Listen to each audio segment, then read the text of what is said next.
Hey there, welcome to my channel Bursts of Sunshine. Today I'm going to show you guys how to make some super cute farmhouse DIY decor items. These are so easy and so fun, so let's just get into these. If you guys like crafts and DIY videos, don't forget to subscribe so you can see every time I post a new video. First, I'm going to start with this sign. I got this at the Dollar Tree. I love these. They had so many different great shapes. These are only $1.25. Now, I'm trying to make this as easy as possible for like if someone doesn't have like a Cricut machine. So I just printed out the words blessed on my printer. You can use any font you want. I think this one is called Playlist. And I'm just going to cut out my words the size I want, and then I'm going to go to the back and I'm just going to color it with a pencil. And this is just so I have a little bit of ink that can transfer over. Again, this is just going to be a way to do it without having a Cricut, but also if your handwriting kind of sucks. If you have a great handwriting, you can just handwrite this on here with a marker or some paint. I do not have that skill, so I do need to like use a stencil.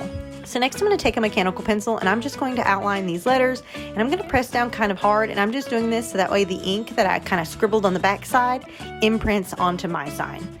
It's kind of hard to see, but it's just a very light, faint lines there, but it did trace out the words blessed onto this. And now I'm going to take a Sharpie and I'm just going to go ahead and like go over those lines that are imprinted on there. So I'm just doing this very carefully. I'm going to follow all these lines and trace them on using my Sharpie. You can use a paint pen or a paint, but for me, a Sharpie just seemed the most convenient, so that is what I used. You can make this, again, as big as you want, but I was trying to go for a very simple, minimal look. Once I got it outlined, I colored it in, and there we have a beautiful blessed sign. You can make this say anything you want. I just thought this was so cute, and it's so simple.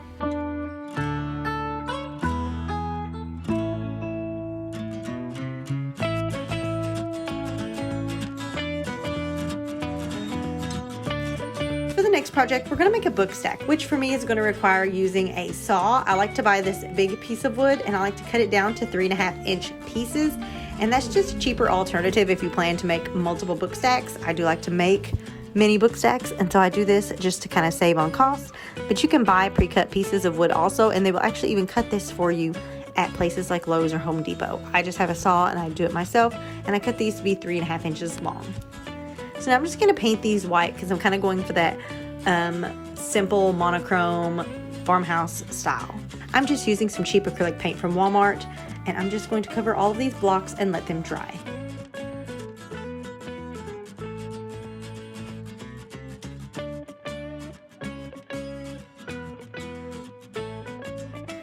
Now that they are dry, I'm just going to take some sandpaper and I'm going to kind of sand all of the corners. I'm using like 80 grit sandpaper because I'm wanting this to have like a distressed look. It's kind of hard to see it in the camera, but I just kind of distressed the edges and the corners a little bit to give it a good rustic farmhousey look. So now I'm just taking this chip brush and I'm just going to dry brush some black paint very lightly onto these blocks. Again, I'm just going to dip the tips of this in some black paint, and I'm very lightly going to just kind of dust it all over it. And it's just going to give it a little bit of lines, a little bit of rustic distressed look to it. And I think it just really adds a little bit of character to it. It gives it really that farmhouse feel.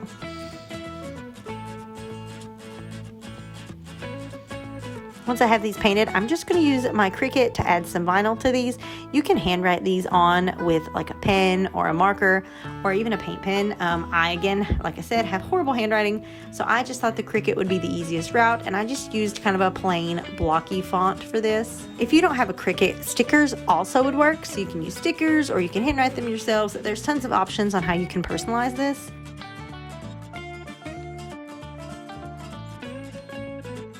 I did decide to cut out some little hearts to add to these to give an extra little touch, and now I'm going to glue them together, and this is just so they stay as one decorative piece. I'm just going to add some hot glue and I'm going to stack these up.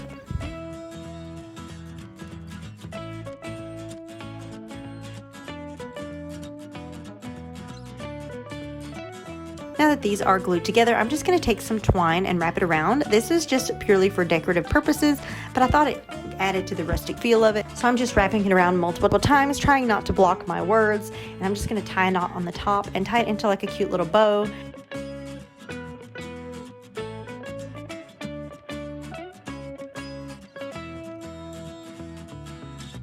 I did add a dab of glue on the bottom just so my rope does not move around and kind of stays on that one side in place in between the words and those hearts.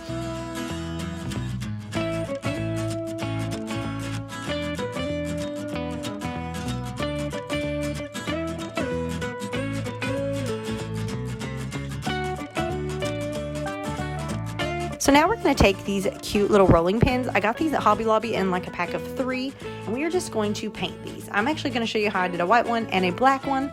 So first I painted them with acrylic paint, and I actually propped them up on mason jars so that way they could dry without having to touch a surface with the painted section. Once those are dry, I'm just going to add some words with my Cricut. You can do this in any kind of font you want. I like this kind of font because it kind of gives you like a Ray Dunn rustic country vibe. This one I think is Cookies and Milk, but the font Skinny is even more Ray Dunn like. If you really want that real thin font, I really like this one, Cookies and Milk. It's one of my favorite fonts to use. And so I'm just placing these words onto these rolling pins, and I'm putting them on the right side of the rolling pin because I want to make a little bow for decorative purposes. Again, these are not to be like used as rolling pins. These are purely for decoration for like tier trays. So I just made little bows out of ribbons, and I hot glued them into the empty space on the side of the rolling pin. I really liked this black and white gingham ribbon. I thought it was perfect, and so that's just what I used for both of them because it went with my black and white theme I had going on.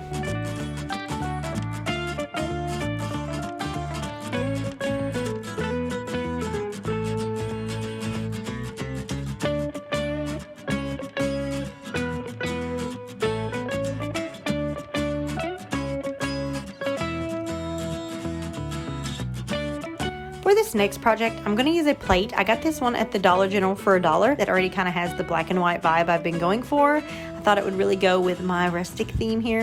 And I got this glass bowl from the Dollar Tree that I'm going to be painting white. And this is just so it kind of blends with the plate a little more, so they're kind of matched. I didn't want to spray paint the plate because I did want it to still be food safe. And so that's why I went with the plate with already kind of a farmhousey design on it.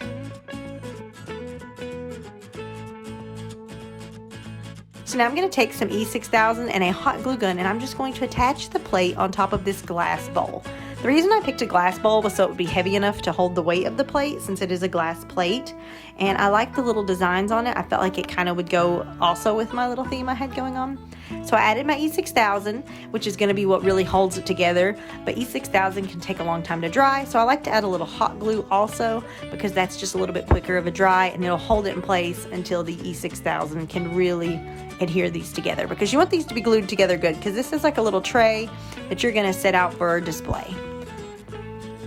So you could totally stop here if you wanted to because you have your little tray pretty much made, but I wanted to add a couple of more details to it. So I did take a Sharpie paint pen and I just went around the edge of this plate just to kind of give it a cute little outline. It's just a little very simple touch, but I thought it added a little more like color to the outer part of the plate so it wasn't so plain. I decided to take the Sharpie and also outline some of the decorative dots and swirls on the bowl just to kind of really show those accents off a little more. And I also thought that still kind of tied in with the plate design, and so I just thought it was cute, completely optional. This is how it turned out, and this is pretty much done. This is like a super simple little display tray. You can set it on a countertop, you can use it for fruit, you can use it for cupcakes. I just thought it turned out super cute, and it's super simple, and it only cost me $2 to make.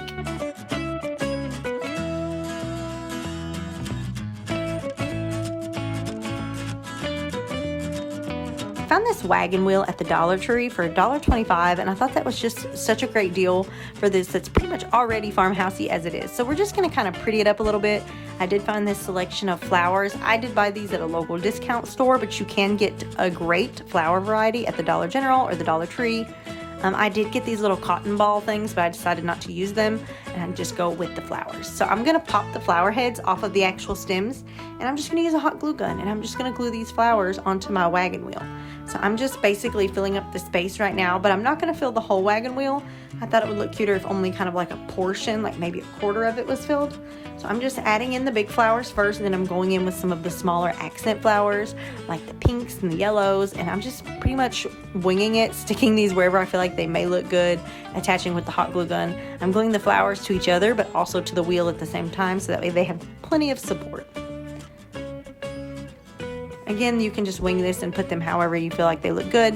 It's going to be different for different flowers. And then I decided it needed a little bit of greenery, so I'm just kind of ripping some of the leaves off of these flowers, and I'm gluing them in as well in random places because I felt like the green really broke up all of the pink that I had going on. It definitely helped with the look, and I think it turned out super cute. Don't forget to subscribe if you want to see more crafts and DIYs, and I thank you for watching.